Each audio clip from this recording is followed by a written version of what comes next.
Hello and welcome back to The Movies Made Us Do It. Me and Matt are back. How are you, Matt? I'm pretty good, sir. How are you? I am. I'm very well. I very much enjoyed. I say this every time, but I did genuinely enjoy talking Jurassic Park last time. Like we said, a film that I always think hasn't held up until I rewatch it, and then I'm like, no, it absolutely has held up. It's fantastic. I was pleasantly surprised that it held up nicely. Yeah. Certainly more than I think any of the others are going to. Yeah. But this time we're obviously on our alternate week, so we are talking films we have watched recently. I don't know where you want to start. So we've each seen new movies, but we've also each seen movies that each other have reviewed recently and we haven't had a chance to talk about. So I don't know where you want to start. I guess we start with just the new stuff, I suppose. Start with the new stuff. Go for it. So I'll start with The Covenant. The Covenant, yes. Guy Ritchie's latest, or maybe not latest. I don't know. Amazon have been releasing these constantly, these Guy Ritchie movies, but I think, I think this one is not an Amazon one. This is one that Amazon have ended up with, as opposed to the Guy Ritchie movies that have been made for Amazon. Yeah, I get the impression he's going to be doing like alternate ones, sort of like so one for you, one for me, sort of thing. Sure. Well, that's a fair business model, I think. You know. Yeah, absolutely. If it guarantees you a distribution, then that's Why not? Isn't it? Yeah. So yeah, I think this one was like you said, was one that he was already making before, I think. Yeah. What was the one that Wrath of Man, was it? Was the one? There was Wrath of Man. There was that Operation whatever it was. That one I think was specifically for Amazon, that one. And there was another one that I've forgotten completely. I still haven't seen The Gentleman. I've got to watch that at some point. I've heard really good things about it. I just haven't got around to watching it. Yeah. So, what is The Covenant about? This is set during the war in Afghanistan. Yeah. Stars Jake Gyllenhaal as Master Sergeant John Kinley. Now, I like Jake Gyllenhaal. Yeah, exactly. Yeah, I think he's good generally. He's not only a good actor; he's also a very charming presence. Yes, definitely. Good leading man. Even when he was in Nightcrawler, he was relatively charming for a psychopath. Yeah, for a psycho. Yeah. Dar Salam is Ahmed. Sean Singer, Jason Wong. Emily Beecham and Johnny Lee Miller, right? With sporting an interesting moustache. And Alexander Ludwig, who I thought was actually quite an interesting. He wasn't in it very much, but it was an interesting performance. So basically, during the Afghan War, we've got a unit headed by Jake Gyllenhaal's character, who basically are go into buildings and compounds and sort of places looking for IED factories. Right. And at the beginning of the movie, they are doing a sort of routine roadblock, and they stop a truck, and the driver refuses to get out. And when he gets out, he sort of basically does a runner, but as he's running, obviously the truck explodes, taking out one of their men and their interpreter. Right. So they need a new interpreter, so they're obviously at the base, they're sort of vetting new interpreters, and there's Gyllenhaal says to the guy who's sort of like training them, which one of them would you suggest? Which one basically which one's got a bit of balls on him? And the guy says, Ahmed, he's a bit, he doesn't like being told what to do, but he's very good. None of the other people will work with him because he's a bit Larry. Right. So he says, okay. So he calls him over and basically he says, so it turns out basically Ahmed, him and his family are opium smugglers. Okay. So he knows the sort of the territory and all that sort of stuff. Yeah. But Taliban and presumably all the back streets and everything. Yes. Yeah. Well, they also worked with the Taliban. However, right. The Taliban killed his son. Okay. So he's turned. Yeah. His brother still works in the opium trade, and he still works the Taliban, but they don't really have anything to do with each other. So basically, he's a drug dealer with a conscience. Is that what you're telling me? He's got a pregnant wife. I think that's the thing. Is he's got a pregnant wife, and he wants to basically just get away. He's realised that this is a dangerous. The Taliban, and he wants to get away. So it's kind of like feels like he would be much more sensible if he picked one of those options. Yes, like either go for revenge or get away, because I feel like combining the two is problematic. Obviously, he needs a visa, and obviously, yes, that's one of the things that is promised to any translator that works with. Okay. And that was one of the deals that in Afghanistan during the time, that any translator or anybody that worked with them would get a visa and they'd get off to the States. Sadly, for a lot of them, it didn't fucking happen. Right. What a fucking surprise. Yeah. So he's working there basically to get his wife and his what will be his young infant child out. So he has a reason to do these things. So he's at least he's not doing it for noble goals really. Yeah. So basically they the trailer. I'm not going to really be spoiling anything because the trailer shows you what happens. So basically what happens is initially there's an ambush that Ahmed gets. One of the other translators is leading them down this road, and Ahmed says, "There's no reason to come down here. The guy's lying to us.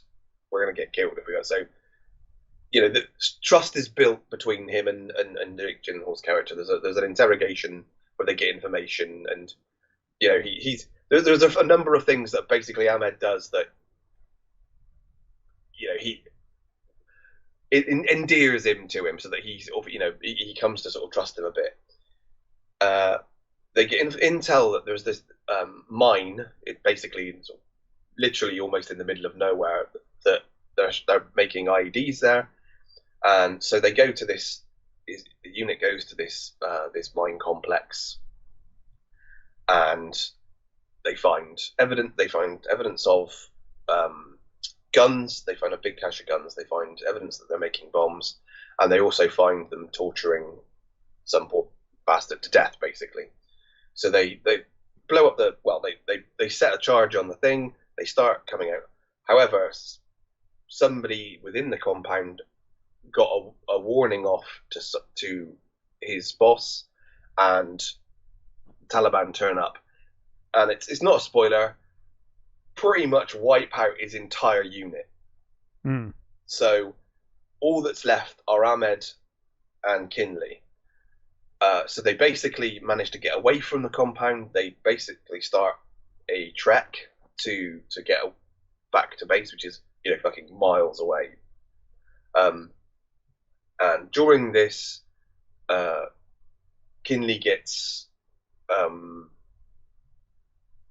so basically he gets captured and severely beaten, and he takes at least a couple of bullets. He's already got broken ribs from a fall, so he's in a real bad shape, and he gets smashed in the head. So he's not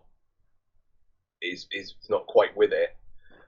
Ahmed saves him, and then again, not spoiling anything, Ahmed drags him basically all the way through the sort of the back over the mountains and stuff in like a car, and in different ways that he talks to some tribesmen, and they agree to help him, and all that. And then basically he gets back home, and he's during his recovery he's basically told Ahmed's gone to ground.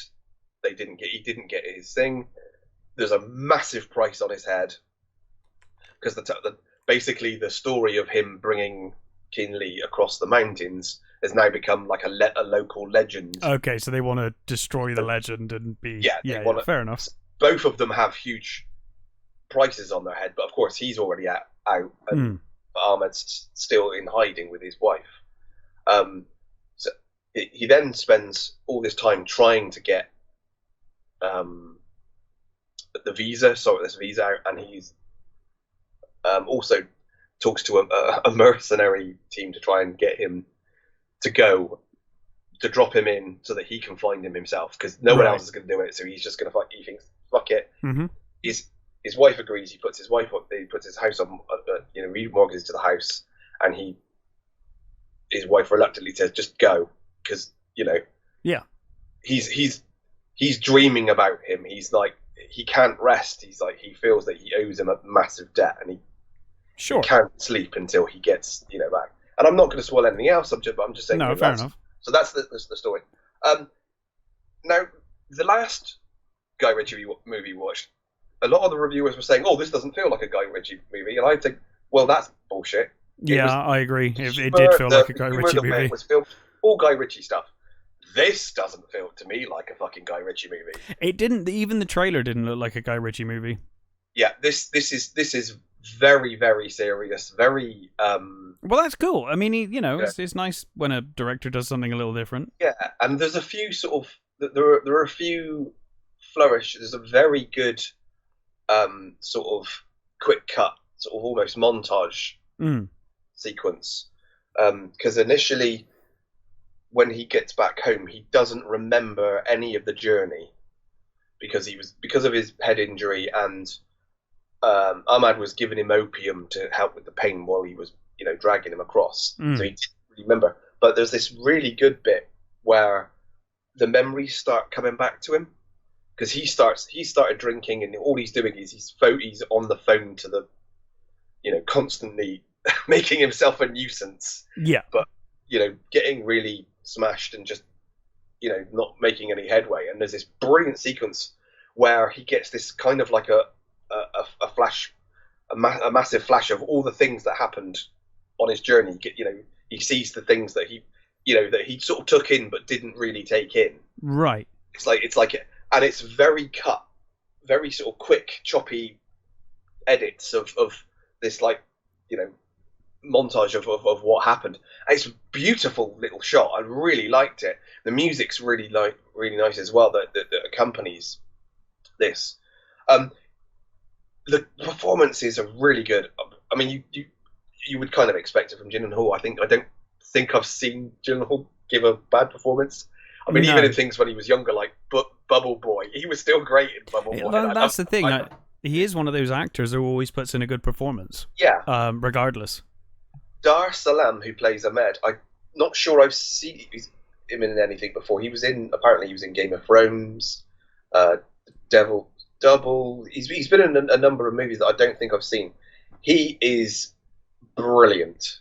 I really, really, he is such an imposing presence, and he just you believe that he's this not broken, but you realize you believe that he has a grudge and that he's not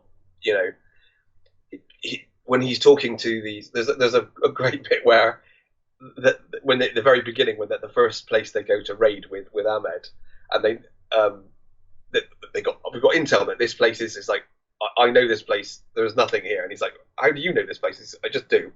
And they knock on the door, and the guy opens the door, and he's like, what's this? And he says, it's the American military. He goes, I don't have anything for them here. And he's like, yes, I know. He goes, but please, it's better that you just let them in. They'll leave your place a lot prettier if you do. He's really good. I've really loved his character. And there's the really cool, shots of him just dragging this almost dead guy across the mountains, and it's filmed in Spain, I think. So which beautiful mountain scenery. I mean, I would almost. I mean, I don't particularly know the Afghan scenery very much, but only from what I've seen in movies. I was going to say, I could only claim what I've seen in film. So, but from what I know of it, it looked very, it looked very much like Afghanistan. It was really beautiful scenery, shot beautifully, but and like I said, everybody's doing their bit. And it's like I said, it doesn't have any of the sort of silly humor of usual Guy Ritchie movies. It doesn't have any of the sort of wacky sort of edits that he sometimes puts on or anything like that. Other than that sort of the memory thing. Yeah, there's no big flashy, edits. It's just it's almost like a very straight war movie. It's a I mean, I wouldn't even call it an action, even though the action is really good. I wouldn't call it an action movie to that level. It's not like a sort of like, it's not like Commando or something. You know what I mean? It's sure. Not that sort of level of action movie. It's more like a thriller. Remember that? What was that one where they had was the true story where they were in the compound surrounded by the bloody mountains? Outpost. Was it the Outpost? That was really good. I think it was called The Outpost, right? It almost. I think. Like I can't remember. I know the one you're talking about. Anyway. Yeah, it almost has that feel of. That level of sort of realism to it, and I've thoroughly enjoyed it. It's a really well crafted, brilliantly acted movie, and I was riveted to every moment. It was really good. I mean, I put it up there with some of his greats. I think it's a really that good solid war movie. Well, that's great news. I liked it. Yeah, it's one I was going to watch. I think I said to you before we started, I'm just kind of a bit Guy Ritchie'd out lately. Amazon have been releasing too much, but which is fine. Yeah, it is absolutely fine. I mean, like I said, I think this was one that wasn't for Amazon. It's just Amazon have got it. It's the complete antithesis of the last one. Yeah, which I think I would prefer. It was over the top, silly, jokey. Yeah, I didn't hate the last one. I just didn't think it was. I liked it more than you did. But, but it was it was what it was. I mean, I would recommend that as a throwaway fun movie. Yes, that you'll never watch again. But yeah, exactly. Yeah. This I would say is a much more serious, somber war movie. It's a nice, really enjoyable war movie. I really enjoyed it. Cool. Well, I watched The Pope's Exorcist, directed by Julius Avery, and obviously starring Russell Crowe. And apparently, I didn't realize this until I looked on Wikipedia. Apparently, it's based on some stories by an actual exorcist. Yeah, it's a real dude. Yeah, Father Amorth, who apparently is a real dude, or was a real dude. Sorry, he's passed. But I had no idea. So I'm gonna just hazard a guess and say that this didn't probably happen the way the film portrays it. Certainly not the way that I imagined it was shown. No, I'm gonna say no on that one. For many reasons, because whenever you get these quote unquote true ghost movies or ghost, like the like The Nun and those what are those movies called? Like Annabelle and yes. Well, what are the other ones? There were the ones before that. Conjuring? Yeah, The Conjuring, which is like true story, is based on it. I'm sure that if putting to one side whether this stuff is real or not, even putting that to one side, I'm sure that even if it is, it did not go down as horrific as it is in, and out there as it is in those movies.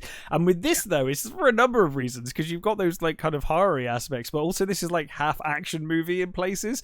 It kind of becomes like actiony, and there's like this big conspiracy and all sorts of other things going on. And I'm guessing that the true story, if there is a true story there, is a lot more down to earth. But anyway, Father Amorth is I think I'm pronouncing that right, is the Pope's personal exorcist. So he's kind of he answers only to the Pope, and he rides around on a scooter moped thing, and he just seems really nice. He's like quite a funny. He's quite humorous in the face of horrific things, which you do start to realize as the film goes on. You do learn a little of his backstory, because ultimately he comes up against this demon, and obviously the demon starts learning of his past, or knows of his past, and starts bringing up his past trauma that led him to become an exorcist. And we see his kind of backstory, and the tragedies that led him to the church and to become this exorcist.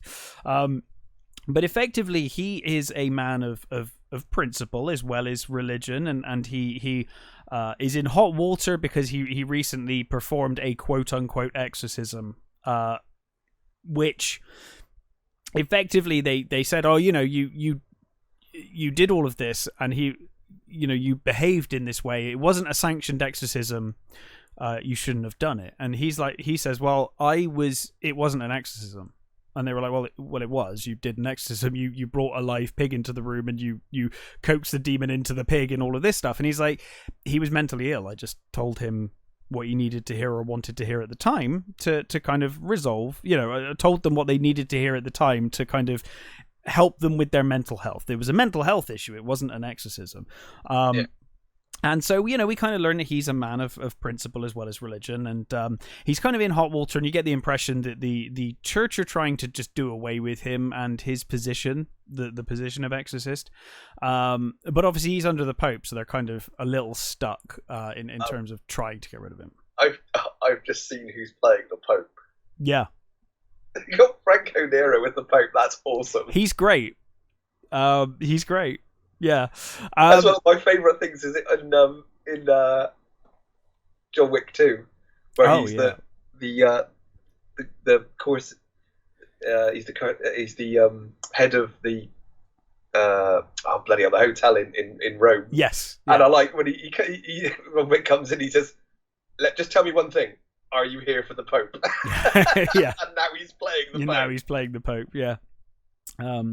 So anyway, meanwhile, this family have done the usual horror movie thing. They have inherited an old mysterious, well, in this case it's an old abbey, but old haunted house. We've inherited it, and we're out of money, so it's the only thing we've got left. Or father, my husband, your dad left it in his will. Is all we've got left is this old Spanish abbey, and we need some money, so we're going to do up this abbey. We're going to restore it and then sell it, because there's been this big fire there, right?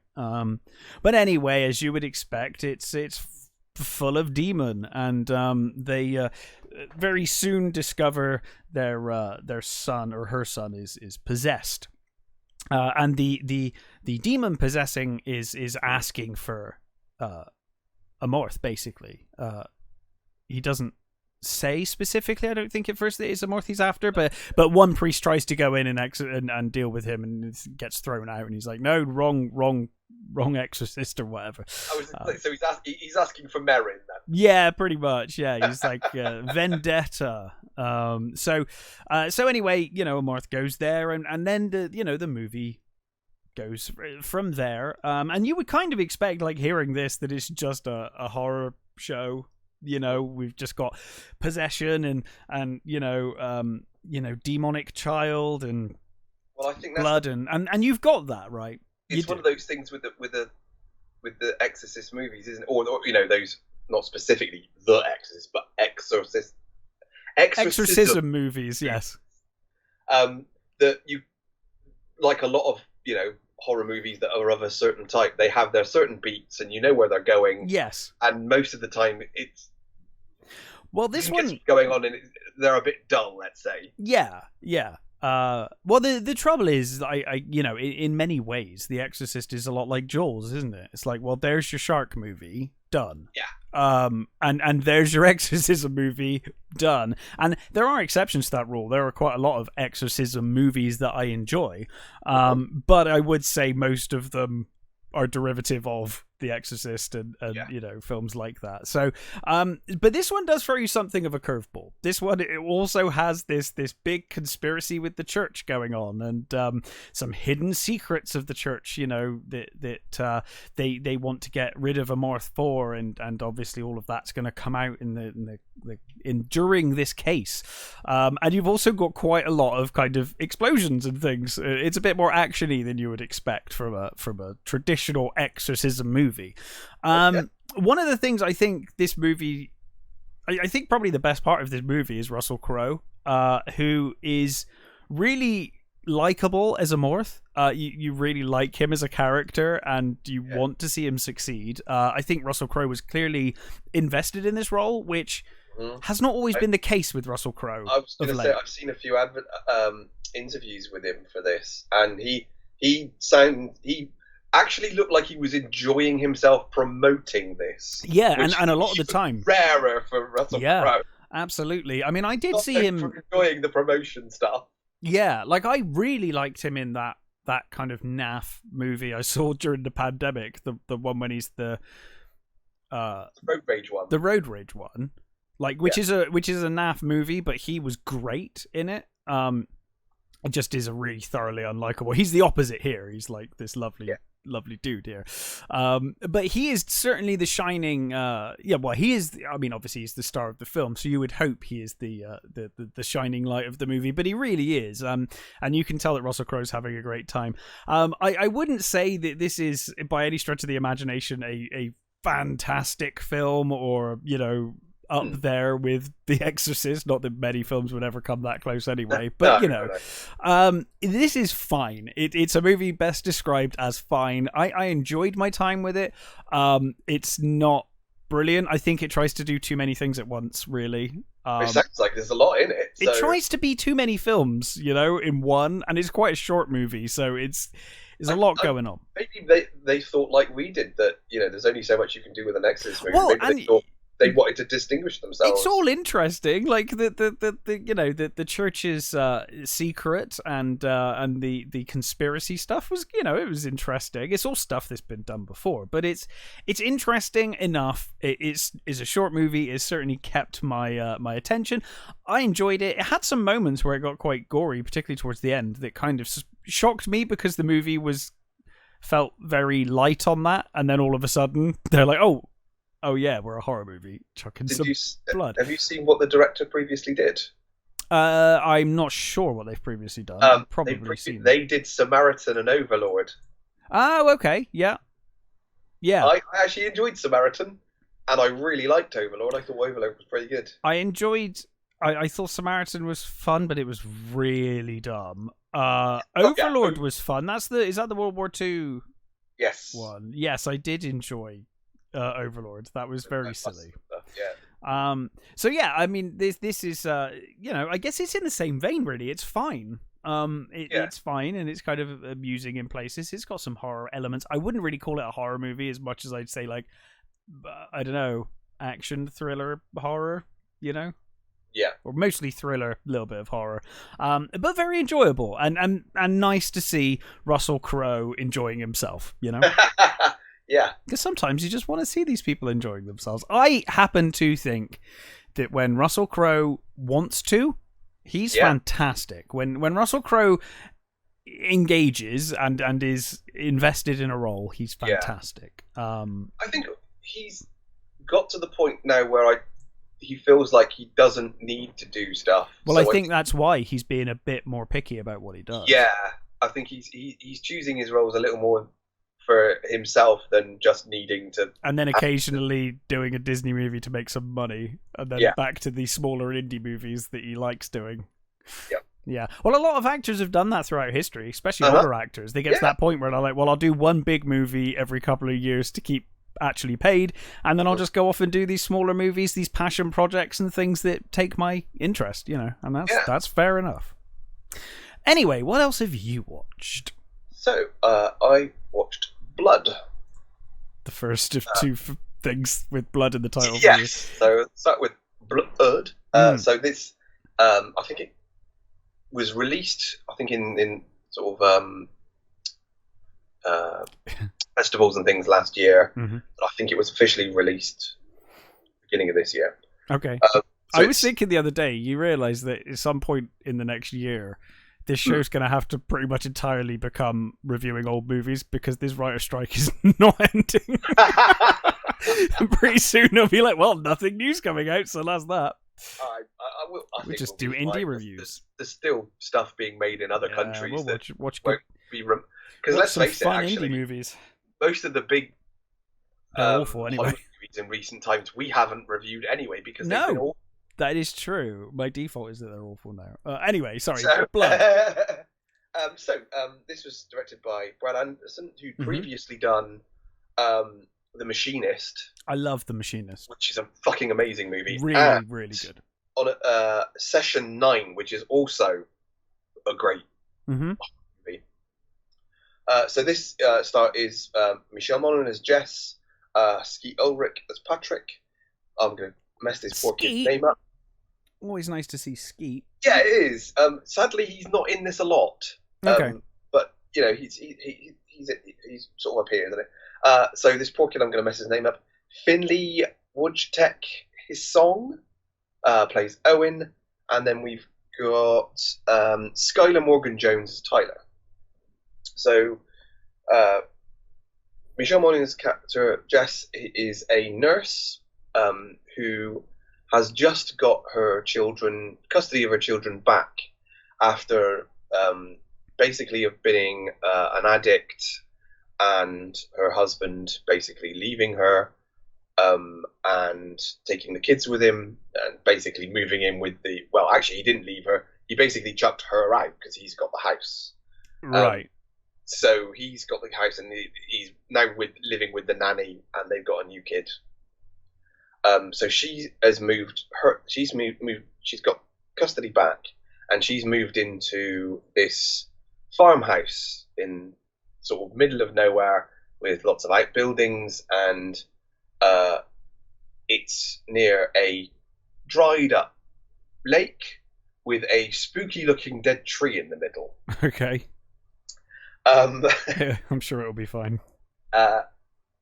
One day when the children are playing with their dog, Pippet, the dog sees something in the woods and chases it after it. Kid is distraught.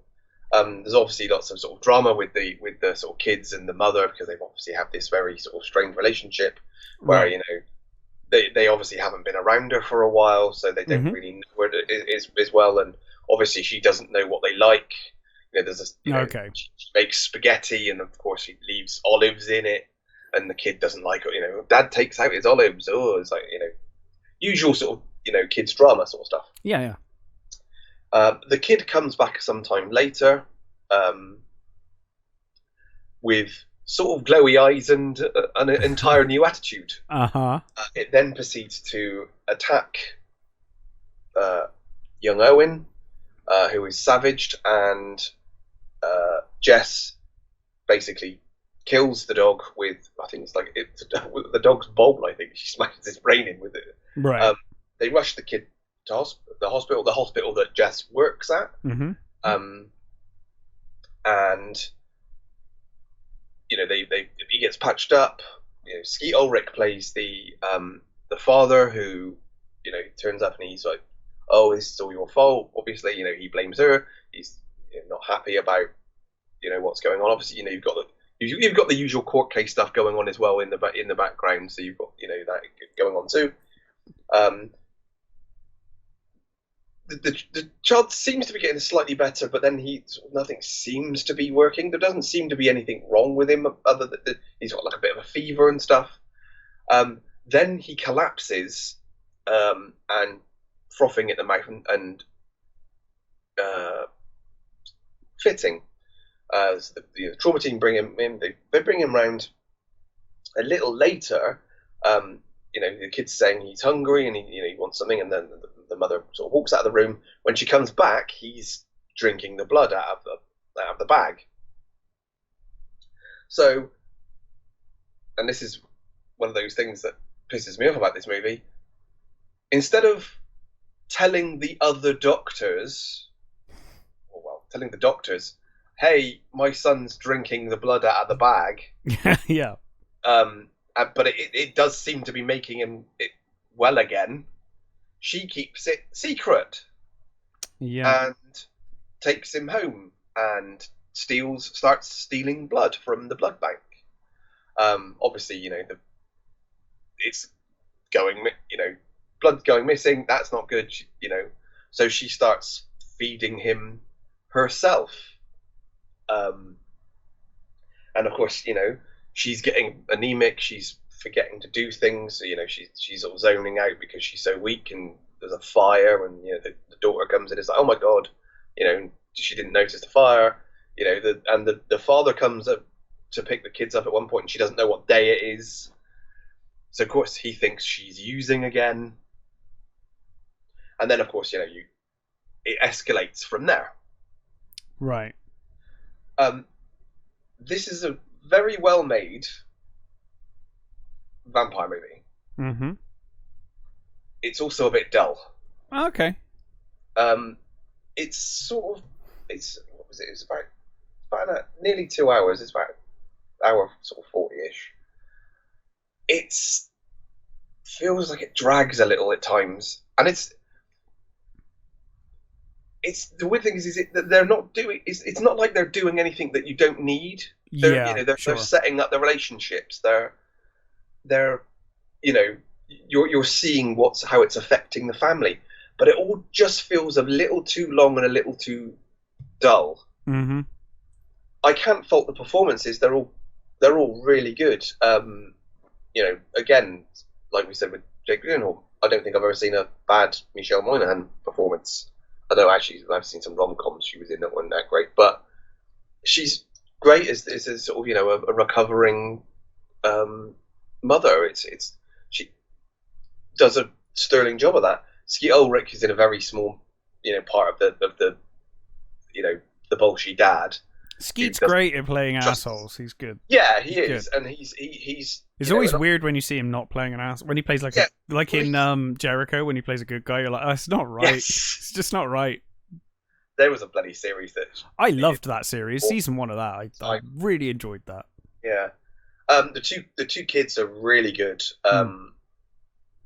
Great little performances by them, and I overall I enjoyed the movie. Yeah, but I can't sort of.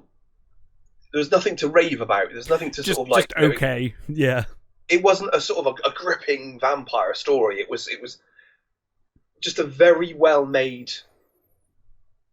well performed horror movie that I can kind of recommend because I really wanted to like it more, and there's nothing really sort of wrong with it. There's no sort of other than the sort of stupid mistakes that she, the whole instead of just going to a doctor and say, she's on a conference with. Oh, there it is. The thunder's arrived here. Cool. It was like, what is that noise? I was like, oh, it's thunder. Finally got to your side of the town. That took ages. It did, yeah. Yeah. What was I saying? Sorry, I completely distracted by that. Yes, the stupid decisions. So she even does a sort of a web consultation with a doctor or a psychiatrist, I think it is, about sort of blood, whether somebody could, craves blood, or when it's like a disease or whether it's in the mind. Maybe you should have fucking mentioned it to the medical staff. Exactly. It's like, well, why didn't you just do that when you're in the hospital? It just seems weird that this woman would. Because she's a professional nurse, and you see her doing a job, and she's clearly good at her job. And the only sort of thing I can think of is the idea that she doesn't want her kids taken away from her, so she doesn't want any trouble. But you also think, well, how is that going to affect your custody battle? Other than the kid was attacked by a dog, which was out of your control. Yeah. Well, I mean, dogs go get rabies and whatever and go rabid or whatever, and there's clearly this dog with and obviously there's a hint that there's something in the trees, and there's these sort of like weird the house they move into is like already furnished with the other inhabitants sort of stuff, and there are all these like pictures on the walls of like families and stuff, and there's a picture of what was the lake when it was an actual lake before it dried up, and there's the tree in the middle of it, and there's like and it sort of hints at things, but you never really get any sort of idea that there's more to it. You never get any sort of hint that something happened before that the people who lived in the house had to deal with or whatever. It just sort of, it's kind of there, and there's no real. I was expecting maybe, these pictures, that'll come up later. They'll find something that will be relevant. Yeah. There's something that will tell you that there was something that this evil tree. There was something in this, and the lake dried up and they trapped it or whatever. Stuff like that. There's none of that. Hmm. And like I said, it's a sort of just a very a well crafted, average, dull movie. Fair enough. I guess So you can't win them all. There's some stuff in it. There's good performances. Some of the effects are a bit rubbery or a bit rubbish at the end, but it's okay. It's not terrible. It's just meh. Yeah. Well, fair enough. Like I said, you can't win them all, and average is okay. That's okay. Could be worse. Yeah, exactly. It's not a terrible movie. Just not particularly fantastic either. Yeah. Well, I watched Knock at the Cabin. Now I'm not a bit of an understatement to say that I am not the world's biggest M. Night Shyamalan fan. Yeah. I like The Sixth Sense. Thought it was a good movie. I like Unbreakable. Unbreakable's okay, yeah. Unbreakable's fine. After that, I'm one of those weird people that actually likes the girl in the lake. Is it the girl in the lake? Is that the one when he casts himself as God? Well, is that one? Sort of. Yeah. Lady in the Water. Lady in the Water, yeah. I enjoyed Signs. Okay. If we're talking films that most people hate Signs. I know, I quite like it. There's something about that movie that I kind of like. I'm not going to say I'm not going to say it's particularly good, but there's something about it I like. I don't know what. I think it's very heavy with the religious overtones, that movie. Yeah, which I think Shyamalan's one of those directors I think that started buying into his own hype. Oh, he smells his own farts for sure. He really does. He got to the point where it's, I need to be clever and I need to be, and it's... Well, what was he doing? Because I'd given up on his movies. And then he did, I want to say, was it Split? Which was actually really good. I think he started making a sort of, a bit of a comeback. Well, Split was, I remember Split because he did like that was the first one that he did that was sort of, he's actually making good movies again. Yeah. Yeah, because he did like After Earth and garbage like that. And I liked Split quite a lot. And then immediately after that, he did Glass, which I thought was awful. So it's like up and down. And I wasn't a big fan of Old either. I've heard very mixed things about that, but mostly negative. Yeah. So here we are. Anyway. Long story to get to Knock at the Cabin, a film I was never gonna watch were it not for Dave Bautista. Like, I'll be honest with you, the only reason I watched this movie was because of Dave Bautista, who I think if you'd ever seen during his wrestling career, you never would have believed in a million years, either in his wrestling career or his early acting career, you would never believe that he would have become the accomplished, fantastic actor that he has become. Yeah, it's weird. Well, I don't know that it's weird. I think he is the epitome of putting the work in and just actually getting acting lessons and really applying yourself to something that you really have a passion for. Because he is tremendous these days. I think he's pretty much the best out of those sort of. He is. Well, you see The Rock, certainly the modern ones. I'm not counting Roddy Piper. Oh, you're not gonna put him above Hulk Hogan, but. No, Piper was great. But Piper was different. I agree. I have a love for Piper, mainly because of They Live, but even things like Hell Comes to Frogtown. Yeah, Hell Comes to Frogtown. Yeah. I mean, even in that terrible movie, I love that movie. It's awful, but it's still great. But like, there are wrestlers with more charisma, like The Rock. He has tremendous charisma. I think Rock is a very good actor. No, he's not. He plays The Rock in everything. Yes. He plays the same character in everything, and that's fine. By the way, Bruce Willis made a career out of that. It's fine. He's great at that, and he is charismatic as fuck. So that goes a long way. People really like John Cena, and I don't see No, it. I don't get that at all. I've never thought he was a good actor ever in anything I've seen him in. I thought he was good. I thought CM Punk was okay in that horror movie I watched one time. Yes, he's actually been in a couple of. He was okay. Few sort of horror movies that I thought were okay. But above and beyond, Dave Bautista has gone past like wrestler who acts into probably a better actor than he was a wrestler territory. He still feels like he still feels like he can only play certain characters because he's so fucking massive. Well, he's on about losing weight, isn't he? He said recently that obviously he's getting older and it's harder for him to keep the kind of size that he's got, and I think he's realized that it has limited his size, because originally when he transitioned from wrestling, this is a side note, but when he transitioned from wrestling into movies, he did lose a lot of muscle mass to begin with to try and get different roles. Oh, okay. And then he realized that he was only going to get cast because he was Dave Bautista, so he had to get back to Dave Bautista size. So I think he is looking to potentially lose some weight. I think he's always going to be a mountain of a man anyway, because I think he's just built that way. He's just a big dude. But yeah, you're probably right. Now, this is one of those examples where he is just tremendous in a role. He is... he is a very different character here. Again, he's playing a character. He's not playing Dave Bautista. He plays a really interesting character. I really enjoyed the setup. The opening of this movie is really cool. Like, it kind of just starts and we're right into the film. There's no setup. It effectively a gay couple, Eric and Andrew, and their daughter have basically gone on vacation to this cabin in the middle of nowhere. Most movies would start with that, them packing and heading out to the woods, and I've lost cell reception, or all of the stuff that goes on with those movies. This film opens literally with Wen, the 7-year-old daughter, just in the woods playing. And then Dave Bautista just walks up and starts speaking to her. She's trying to catch crickets, and he's like, "Oh, do you want a hand? I used to catch crickets." And he seems really friendly but sinister, if you know what I mean.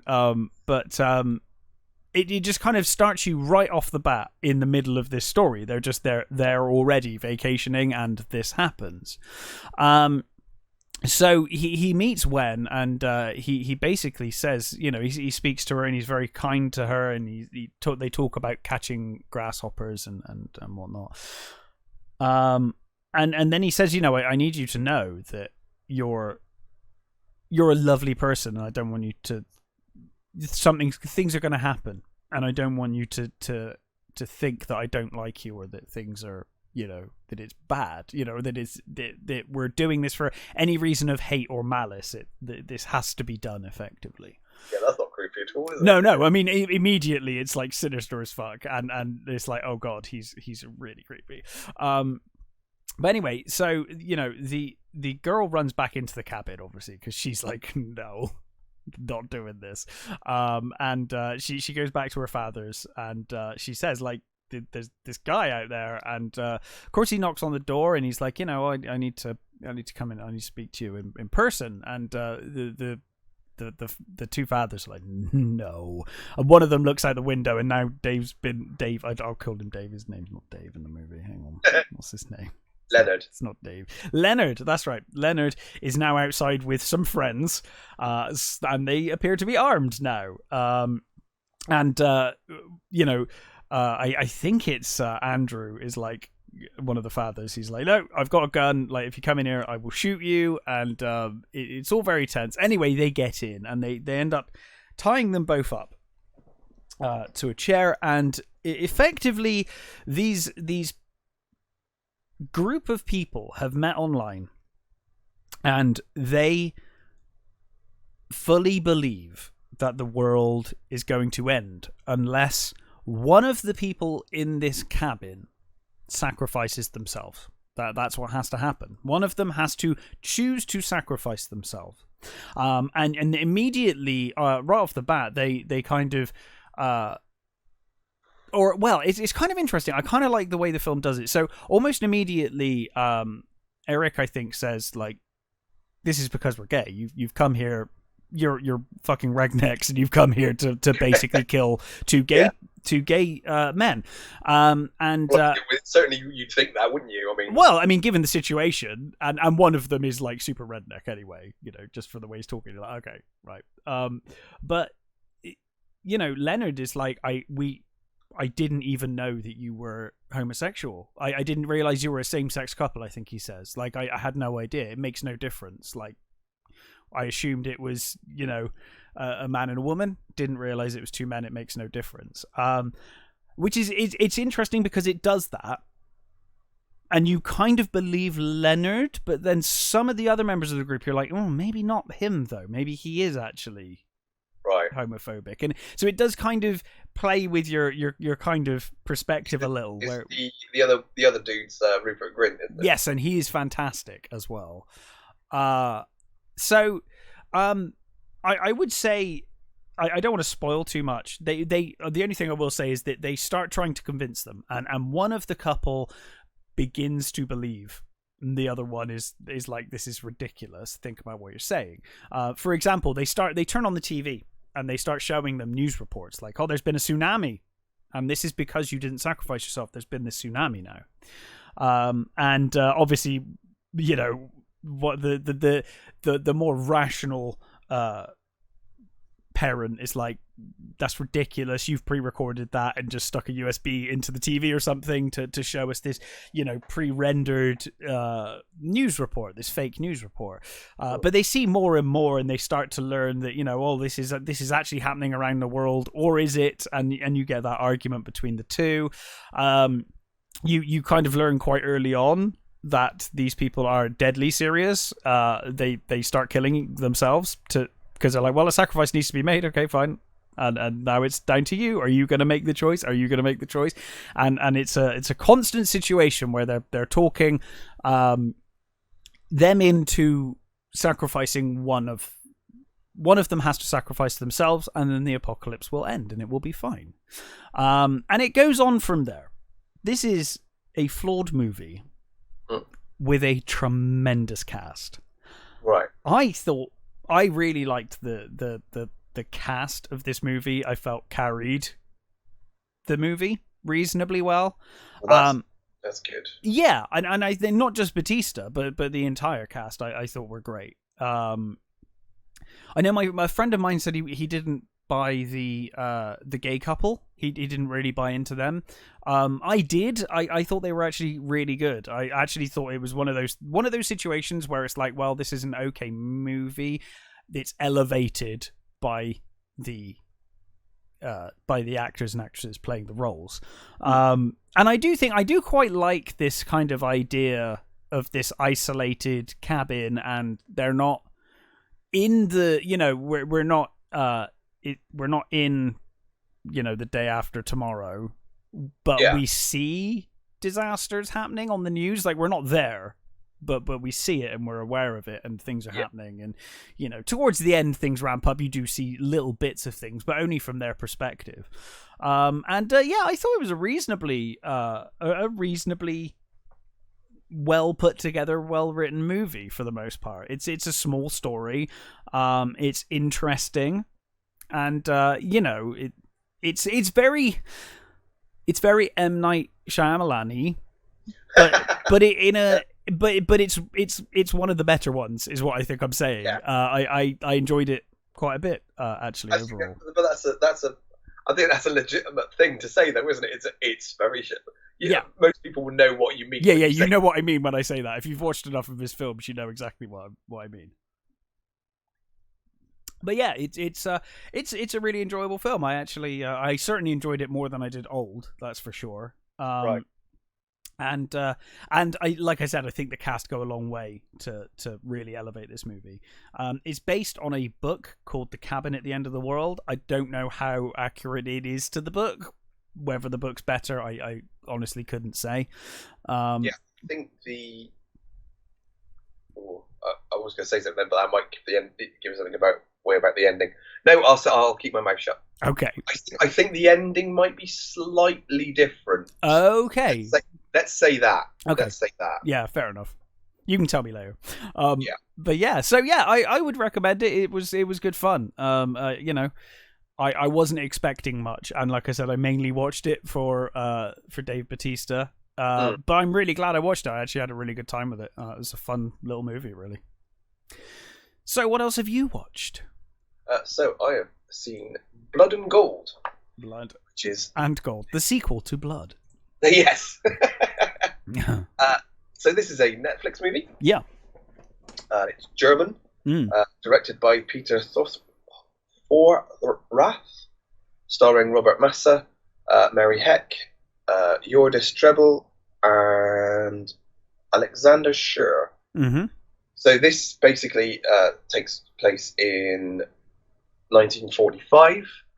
It's in Germany. The war is coming to a close. The Americans are closing in, and we are introduced to Heinrich, who is literally, you first see him, he's running. He's on the run. He's just running along, and he's being chased by a SS unit, who are basically just firing at him. They're led by von Stranfeld, who is this SS colonel, I think he is, who has he's got a sort of face mask on, and he's real sort of over the top SS, evil villain type. He's got this leather mask on because he's got a facial injury, and he's very sort of mannered, and you're very, I would say, typical sort of portrayal of an SS commander, Mm-hmm. and he's got a sergeant. I think he's played by Roy McCreary, he's almost, but well, he's probably eviler actually. He's sort of second in command of this unit, and they're chasing him down because he's basically Heinrich is he's a decorated war hero, but he's basically gone on the run because he's spent he's been in all over. He was in Africa and Italy, and he's fought all over the sort of the different places of different fronts of the war.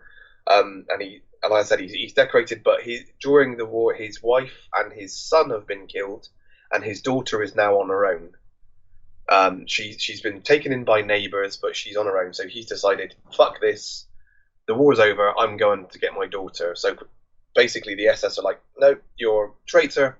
So they basically they get him, they capture him, they hang him. Right. Where he is rescued by Elsa. And taken to her house on the outskirts of this town. I'm getting real Sisu vibes, except he's not superhuman Sisu, and he's just getting hanged, and it's really horrible. It really is going to get compared to Sisu. It really will. Right. Okay. It's almost exactly the same point. It's very similar. Yeah. So Elsa lives on a farm with her brother Paulie. Who has Down syndrome, and they patch up Heinrich. Meanwhile, the SS unit they got wind of this massive amount this big crate of gold from this. So this, I think in a camp, I think these Jewish family basically said that they intended to kind of buy their way out, but it didn't happen for them. So they hid the gold in this town. So there's a town where this crate of gold is hidden, and they want to go to this. The SS unit are going to go to this town, get the gold, and then try and escape Germany before the Americans catch up with them. So they get to the town, and there's the town initially thought, oh, hey, the Americans have arrived, we're really happy, and then they see it's Germans, it's a SS. It's like, fuck.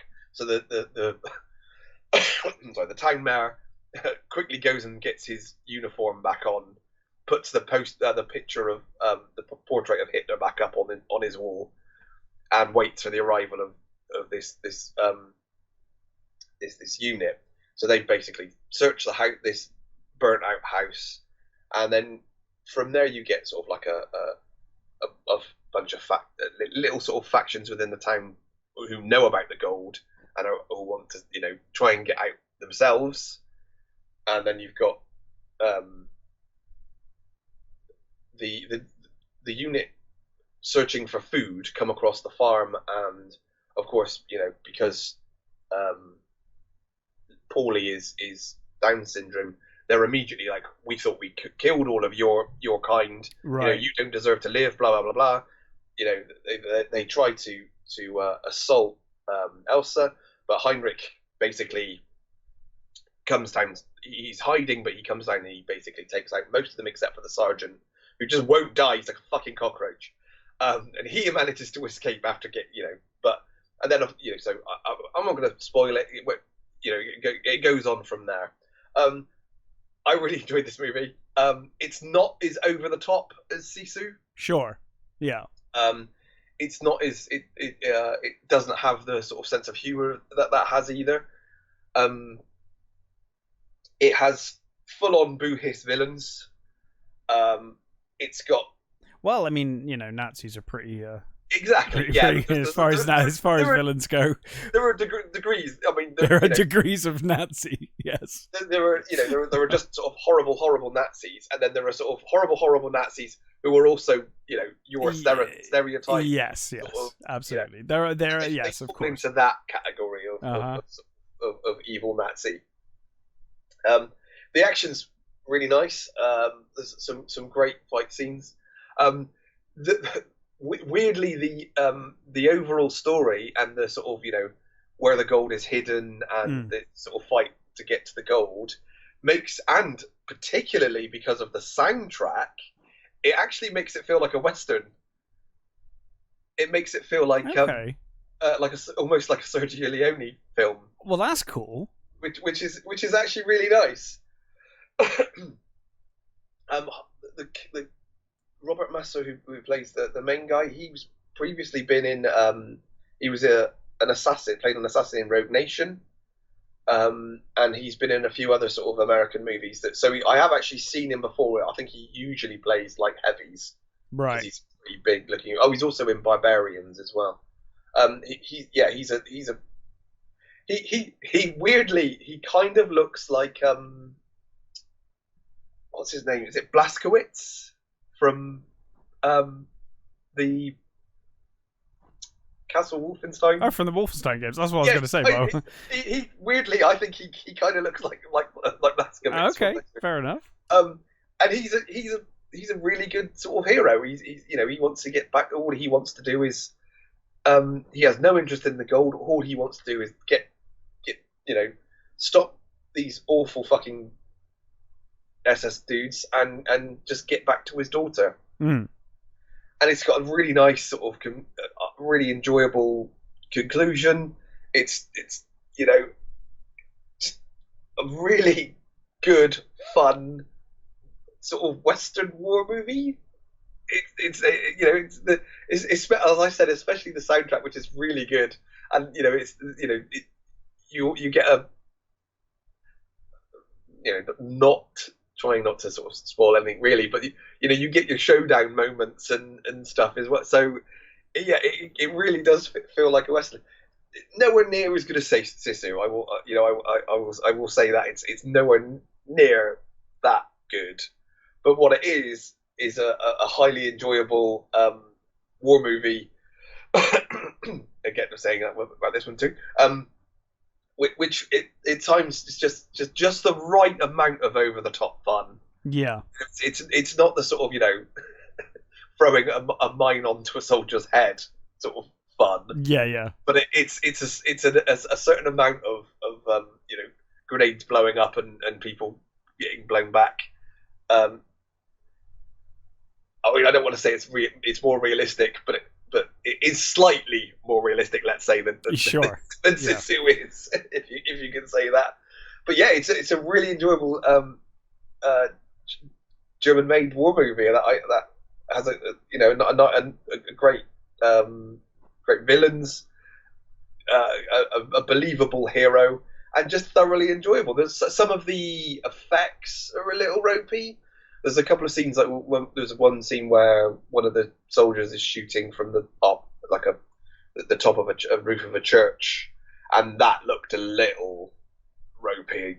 But overall, really nice. And one of the actresses Jonas Treble, who's in I recognise from Dark, which she was really good in Dark, and she's got it's a minor role in this, but it's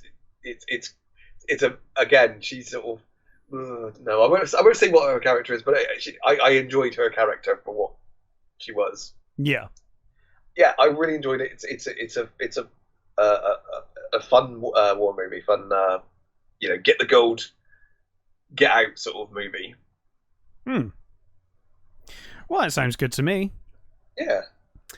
Well, that's all the new movies. But we have watched movies that each other have already reviewed.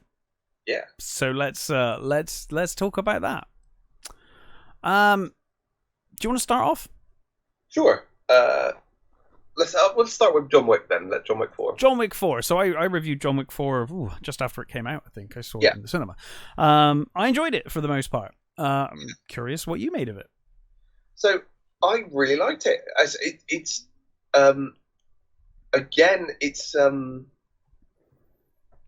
more of the same. Of course. I mean, at this point, I think each one as they've gone along has ramped up the silly. It has. I mean, the first one is very down to earth by comparison at this point. Yes. And I remember the first one seeming ridiculous at the time, but now it's like, oh wow, that was really grounded. It's like, oh wow. Even in the first one, there's stuff that you just think, yeah, he's not going to get up. No, it's ridiculous. The first one is objectively ridiculous, like intentionally so.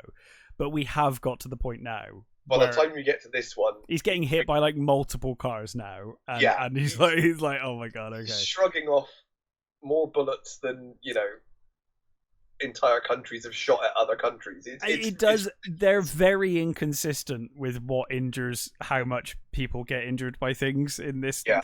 This I don't know the previous movies as well, but particularly this one, I really noticed that like sometimes people just die from things, and other times you're like, it's fine, and the things that John Wick can and can't take at any given moment, it is the same kind of thing. But yeah, I'm curious. So I think I'm curious because I felt like there was a very big missed opportunity with this film, although I liked it a lot, and I'm curious. I'll start with way too fucking long. Oh god, yeah. Oh god, way too long. Oh god, yes. Definitely lose bloody 40 minutes of this. Oh, for sure, no problem at all. It does not need to be nearly 3 hours. No. A lot of the fight scenes went on too long. Yes. I really loved the fight scene on the roundabout, the Arc de Triomphe. I really loved the steps, but it went on just too long. I loved the steps fight. That was one of my favorites. The steps fight, great. Almost all of the fights are great. They're just slightly too long. And there were holes. It was like there was bits where you just go, okay, can we just have a bit of a talkie scene or something, or just And then when they do have a talkie scene, they feel so sort of like they just felt like they needed to do it. Yeah. That they didn't actually put any effort into those scenes. I mean, the whole thing about him having to get, in order to challenge the Marquis, he has to be a member of the family again. So he has to go and get back in with his sister, and it's like that whole thing just felt like, oh, we're just setting up this character for something else. Yes, it is. It is very much. We are very much at that set up set up the next franchise. Yeah, and that all just felt just one silly and pointless. I agree. I also think that for me, I always assumed, and I was hoping personally, though I again didn't. I liked this film a lot. I did feel like John Wick 4 was going to continue the story from John Wick 3, which they just throw in the bin in the first 5 minutes of this movie. Yeah. I assumed Winston was the bad guy now. Yeah. And I was happy with that, and I was really looking forward to seeing that. And then in this one, it kind of felt like, well, we've decided not to do that, so we're going to ditch that. So as a result, we're gonna have to make these guys worse than him somehow, or we'll just kill Charon off immediately and just be like, oh, okay. Because I mean, killing him would obviously evoke a reaction, and I mean, not just because this was horribly timed, by the way. They obviously didn't know he was going to die just before this film came out. I think we can all safely say, if they knew that was going to happen, oh, they would never have done this. They would have killed off Charon. No, of course not. But it did feel very forced in that, like, well, we need big bad guy, and we need to make them the bad guy, and somehow just get Winston off scot-free somehow from we need John to, Wick. We need to kill someone off that the audience feels for. And let's face it, the only character other than John Wick that the audience really feels for in these movies is Charon. Pretty much. So they kind of had to do that. Apart from John Wick's dog, but they did that.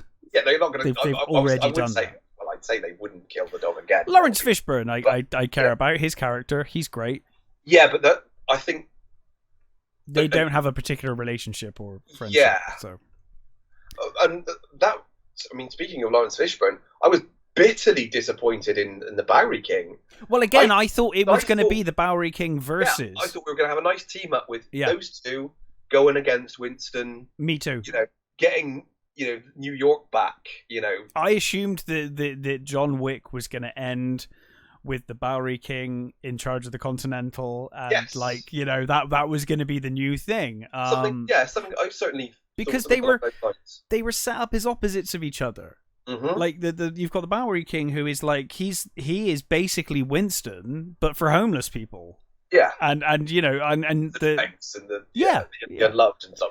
And there was a really good story in there that I feel like they just kind of completely ditch in this movie, which disappointed me. Luckily, the film we got is great, and I really enjoyed it. So it didn't matter too much, but it did kind of bug me for the first, I want to say, half an hour or so. I was like, oh, we're not doing that now. Okay.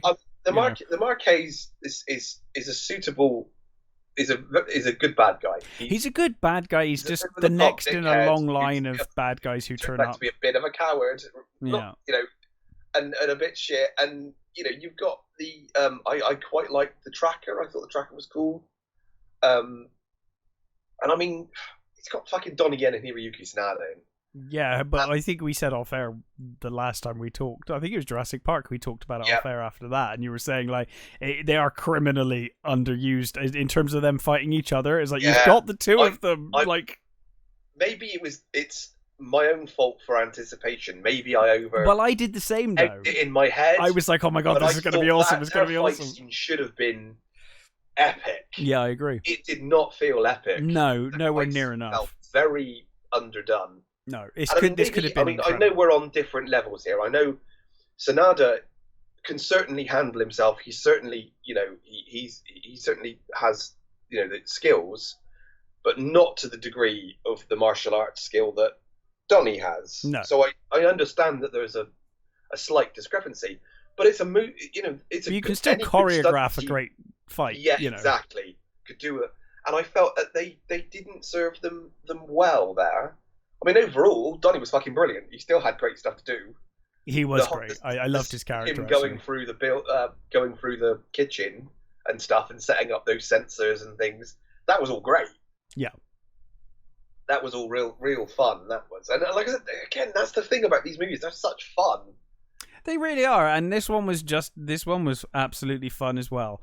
Like you said, the real issue with this film is the length. It is too long.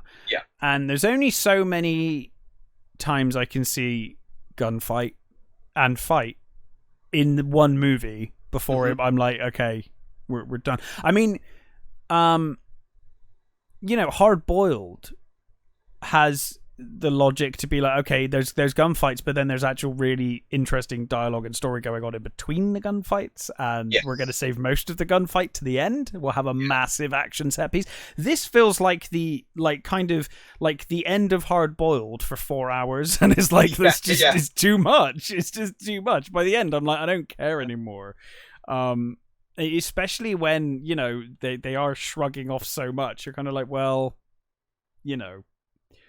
he's not going to fail, at least before he gets to where he needs to go. So this is all just one big fight scene for 3 hours until he gets there. Obviously, they're doing another one. Yeah, I hear that. I think they're in danger here of leaving a bad taste in people's mouths. I think they definitely should have stopped poisoning the well. I was going to go out on a limb now, and I'm going to say they definitely should have stopped here. Yeah, definitely. I agree. I think.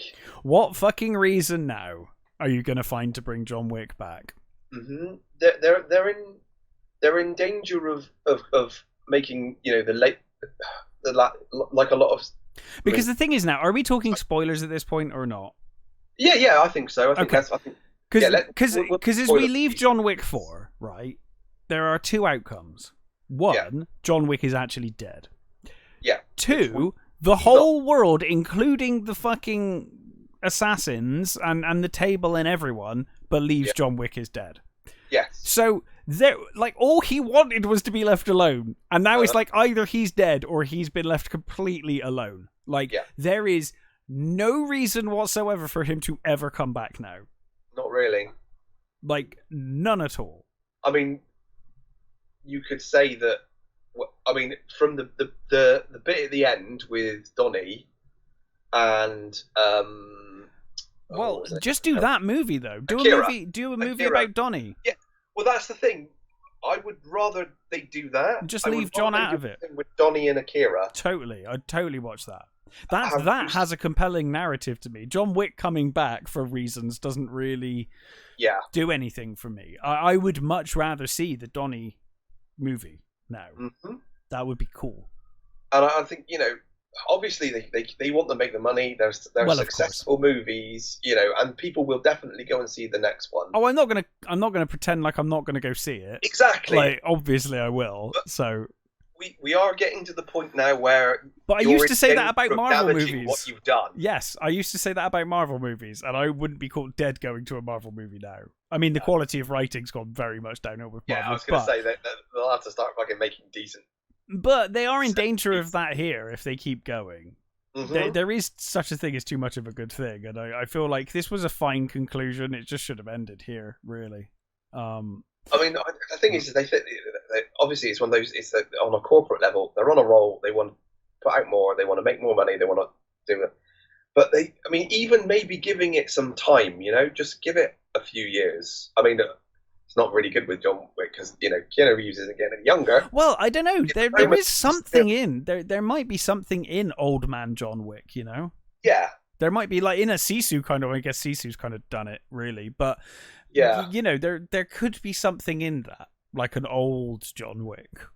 I mean, how old is Keanu Reeves? He's got to be in his 50s now, right? Yeah, he's 64, 1964. So. Oh, I thought you were telling me he was 64. I was like, that's older than I thought. No, he was born in I was going to say, wow, he's looking good. So that makes him 56? Yeah, so he's getting up there, right? He's getting up there. And I mean, you got to think, God, he was paralyzing himself during the Matrix, right? He had neck surgery and stuff to fix that. So I mean, I know he had surgery to correct it, but that kind of stuff creeps back on you in old age, and I don't know. It's fun though, It's a fun movie. It's still a really good, enjoyable movie. It's I can't say I didn't enjoy it because I really did. At this point the quality is getting down though. Yes, I agree. Each one is getting less. I don't know that I would necessarily rewatch.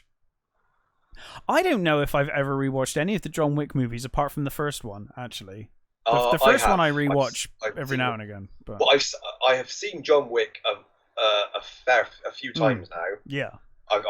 Because I actually think John Wick is just a brilliant movie. It is. I agree. Really good.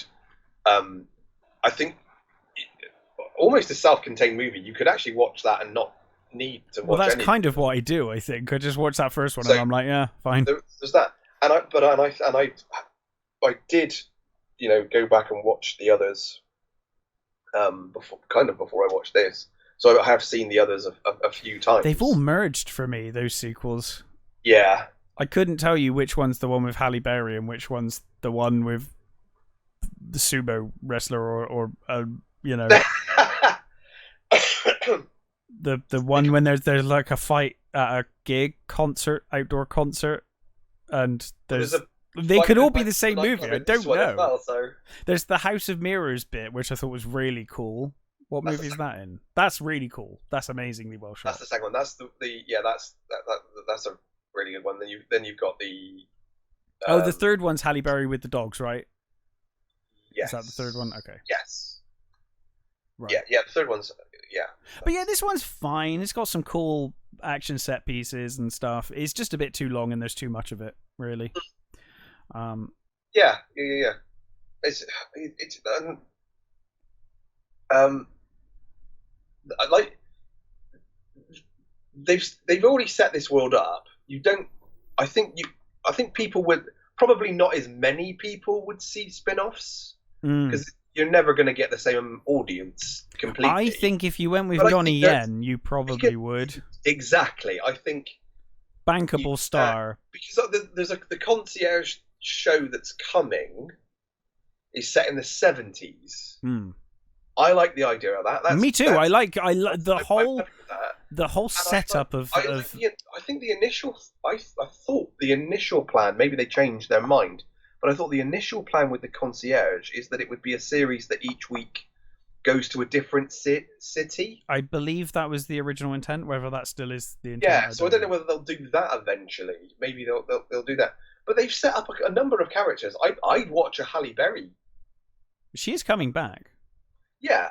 She's confirmed she's coming back for something. So I would have thought I would watch a movie with just her. So you don't necessarily need John Wick. I quite liked, what's his name? Oh god, I can't think of his. The Tracker was cool. I like the Tracker. Yeah, the is that what was his name? He was just called Tracker. He was just called Tracker. Yeah, he was great. They gave him a name. I mean, another person with a dog, but yeah, kind of felt like it should have been Halle Berry in that role because like the dog's there and everything as well. But yeah, they wanted to make it so that you didn't know what side he was going to end up with. Yeah, Shamir Anderson. His character was great. I would watch him in a movie. Yeah, if you wanted to do a spin-off, a Donnie Yen movie and a movie with Shamir would be fine. Yeah, and the Halle Berry one, I'd be quite happy with that. Oh, I'd totally watch a Halle Berry movie.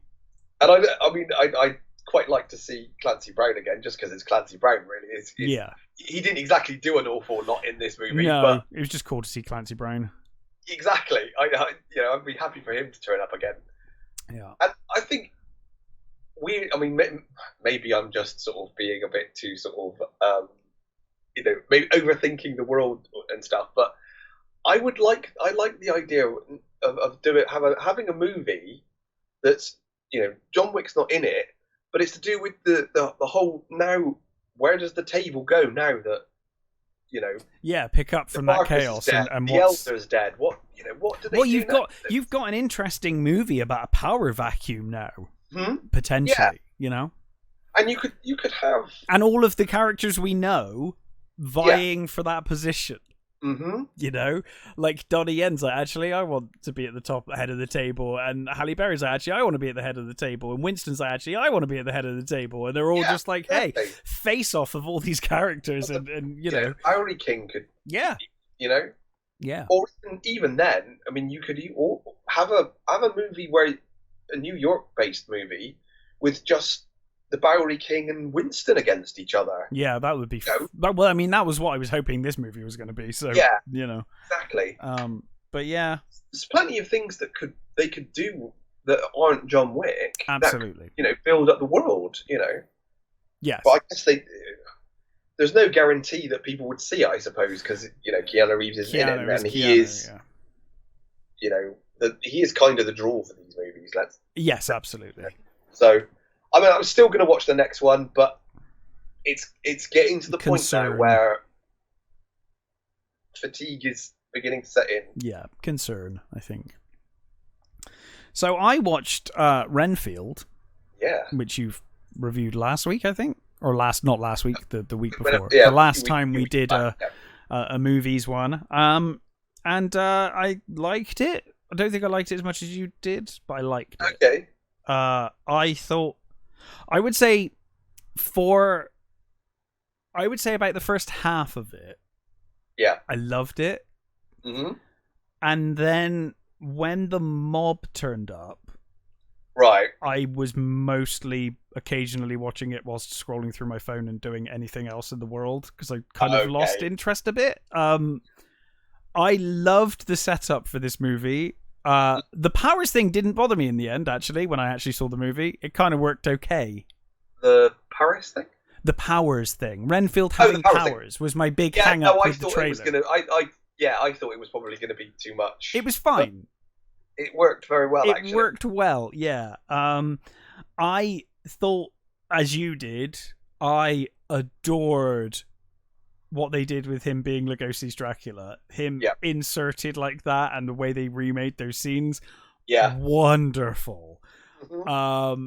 And the cast are fantastic. Everyone's having a great time. In this movie, Cage and Holt both fantastic in their roles. I'm not a big Awkwafina fan. I find her annoying as fuck. She was great in this. She's actually okay in this. Yeah. Thought she was fine. All right. Thought she was fine. She doesn't. I don't think the chemistry with Holt isn't the greatest. No. But it works enough. Yeah, it does. It works enough. I liked it and I enjoyed all of it. I just found once it became basically John Wick with vampires, I was like, okay, fine. I guess it's not, it's fine, but it's not quite what I was hoping for. Now we're talking with spoilers. Yeah, well, we may as well, right? Say what I didn't say at the end. I hated the ending. Yes. With the blood and bringing back everyone. Entire. Yeah, I thought the same. I was like, oh, really? Bringing back all the addiction the help group. Yeah. The help group. That was like, oh, you've got to be kidding. Yeah, no consequences. I know this is a silly movie. It is, but that was silly over the top. But that for me was just bad. It was like, no, what? How? And that now means like, you've got the undo one button. Was torn to fucking pieces. I know. How the fuck? You've now got the undo button. Yeah. There's no consequences to anything. You can never have a sequel to this film because they just left it on the side. There's a big jar of Dracula's blood. A big jar of effectively resurrection juice that you can just pour into or onto anyone, and they'll. I mean, it would have been funnier if if they'd made it clear that they were all vampires now. Yeah, I'd be like, okay, that's kind of funny. Like you brought them all back, and they were still all scarred and horribly mangled, but alive. That would be funny. Like that would make sense. That would. See, that would be funny if they were all like they all look like a bunch of bloody put together people. That would be funny. American Werewolf in London kind of situation where they're all back but rotting and just a complete state. Just as a throwaway. Yeah, it kind of, because that was one of the most kind of impactful moments of the film when they were all dead, and it's like, oh, now you're taking that away, and yeah, I agree. I didn't like that.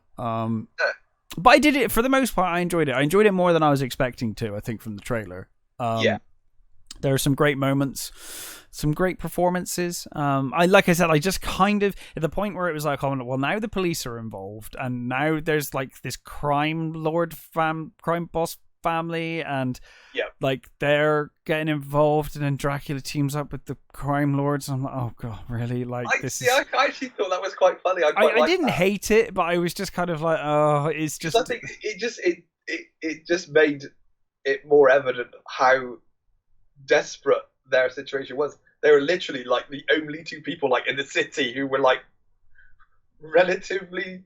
Yeah, because then the police straight. Then the police are corrupt as well, and everyone's corrupt in the movie. Yeah. I was surprised by the sister, actually. I was waiting any moment for the sister to be corrupt as well. Yes, I must admit, I saw that. She's gonna be corrupt as well.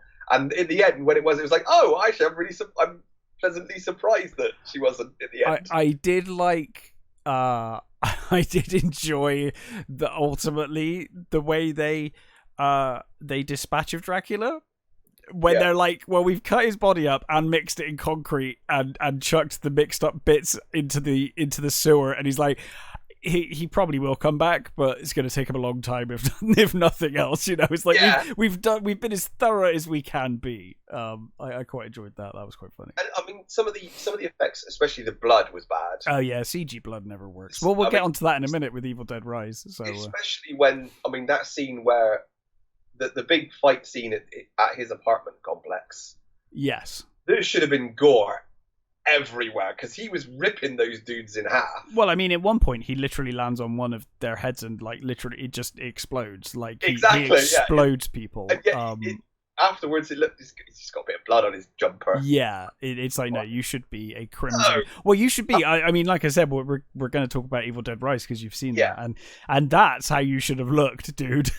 End of that movie is how he should have looked. However, the effects on the regenerating Dracula I loved when he first turns up. Bones sticking out of it. It's awesome. That was great. Mm-hmm.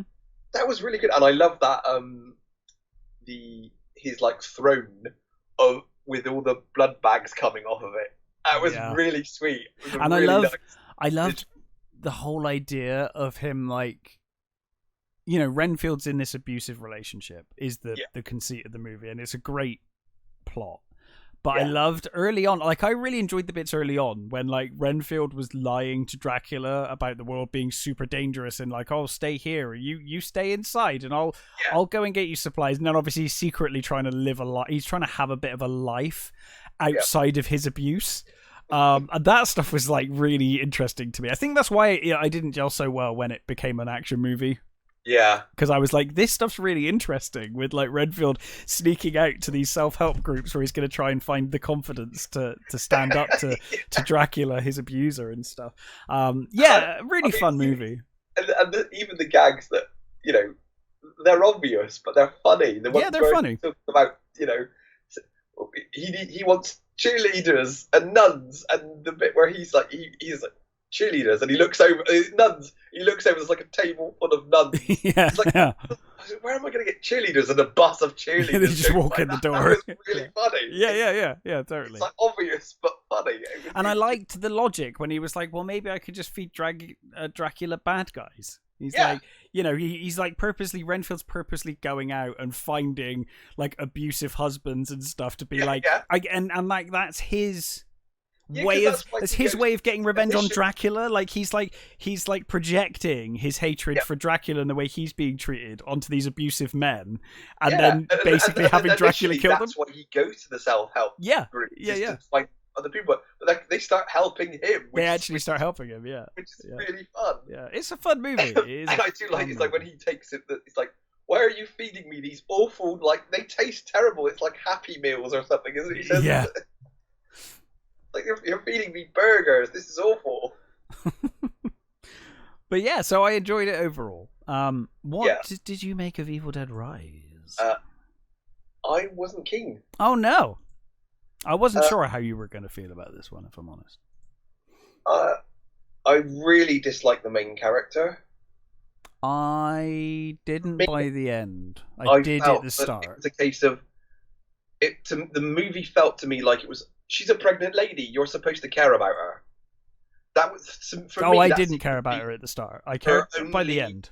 Sort of trait was, she's a tough girl who is doing a job that she's the only lady that does this job, and I'm pregnant. That's her character trait, and I should care about her because of those. Mm-hmm. For me, it's like, no, I didn't. There, the callbacks. So the callbacks are confused though, because it's not really clear. The callbacks in this are terrible. Well, it's not very clear what they're calling back to, because it's like a separate universe, but then sometimes it tries not to be a separate universe, and it's like very confusing. And things like the eye scene, the eye. That was ruined by CGI. That was a nice homage ruined by all. I didn't even think it was a good homage. It was just really badly done. It was like, I blame the CG for that personally, but yeah. Also, they made such a fuss, and not a fuss. They made such a thing about this is going to be the first Evil Dead movie that's not set in a cabin, and it's going to. They spend the entire movie in one apartment building and in one corridor. Yeah. You said it's Evil Dead Rise. I was expecting them to be like floor to floor, you know, like sure, yeah. Trying to get away from the horror from, you know, moving from level to level, or you know. Yeah. The fact it didn't need to be in a high rise. It could have easily been in a cabin, because all they were actually mostly in that set of rooms. Yes, I guess the idea was that you had the neighbors and you had, you know, obviously. But even they were pointless. They had. Well, I mean, yeah. Nothing. I mean, you could argue though that like pretty much every character in the original Evil Dead is pointless apart from Ash. They're all just fucking fodder. Yeah, they're all fodder. Like there's not much. We're not talking about a franchise that has really deep and meaningful characters, you know. No. But you've already got the family for that, and yes, then you've got true. The they kind of set up the sort of there's two brothers that live down the thing, and then there's the guy that lives next door. The guy that lives next door's only sort of contribution really is to point out that they can move through the vents, and to give them the shotgun. Yeah, that was all he was kind of there for. And the two kids that could have been given actually some characterization, they weren't. Yeah, they were just there for, you could say, like you said, they're just there for fodder, but they kind of made a big thing about how this was going to be different and how and I didn't feel any of that. I will say, what's her name? Alyssa Sutherland as was amazing. The mother. Sorry? The mother of the kids. Yes. She's fantastic. I love her. She was my favourite by far of the movie. Yeah. Yeah. She was the only thing that basically kept me going on that movie. She was really awesome. Yeah. Her performance was fantastic, and I really enjoyed what she was doing. Yeah. Everybody else was meh. The little girl was okay. Yeah, I thought she was fine. She was quite good. Yeah. The brother and sister were fine. Whatever. I mean, those two felt like they were there to tick boxes. Maybe I'm being mean, but they felt very, where's my shirt? Because I need to wear it for the protest tomorrow. It's like, oh, okay, fine, you're the activist. Okay. Well, I mean that. Yeah, I mean that. I assumed that was intentionally them making an annoying character, like you do in practically every horror movie, especially slasher movies ever. Do you think it was purposely annoying? Or yes, the way that they got murdered. Yes, I would suggest it was definitely intentional. But that's the way I took it was like, yeah, definitely, because I laughed when they died. Maybe I was being a little harsh then. Maybe I don't know. I mean, it depends how you take it. That's how I took it. But yeah. But no, I wasn't sure how you were going to find this one, so I was interested to see. There were some nice moments. I quite liked the merged body thing. Yeah, that was cool. That was cool. Yeah. I found it weird that the Necronomicon now seems to be mostly a picture book. Yes. Yeah. Which is a bit weird. Yeah, that is weird. And I've heard that apparently that book is one of the 3 from Army of Darkness. Apparently, I need to rewatch Army of Darkness. Makes sense, because the other 2 are decoys. Yeah. They're not real. Yeah, well, that was my takeaway, but I feel like now I'm doubting myself and need to rewatch Evil Dead 3 again. But no, they're not. They're decoys. There's only one. I mean, I'm of the opinion there could be more than one copy of the Necronomicon. Of course.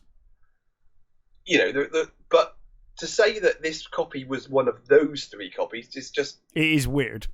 A misunderstanding of what those copies are. Yeah. Well, I guess they're retconning it, aren't they? Yeah, I guess. I don't know why they decided to even connect it in a weird way like that. I would have just been like, no, it's a new thing. Like, forget it. Or connect it to the previous one, right? Rather than the original trilogy. Yeah. I like the initial setup stuff with the with the drone and that. That was cool. That was very cool. I really enjoyed that.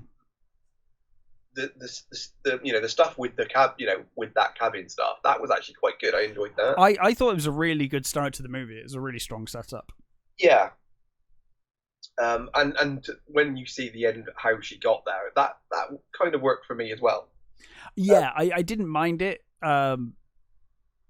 Yeah, I was kind of indifferent to that. But yeah, I was like, yeah, well, that's okay. It's kind of neat that, some really lovely moments, especially this, whenever Ellie was on screen, really. She was really good, yeah. The creepy stuff she was saying to the kids and, climbing inside you and sewing it up and all that sort of stuff was brilliant. That was when I was really on board. Mm-hmm.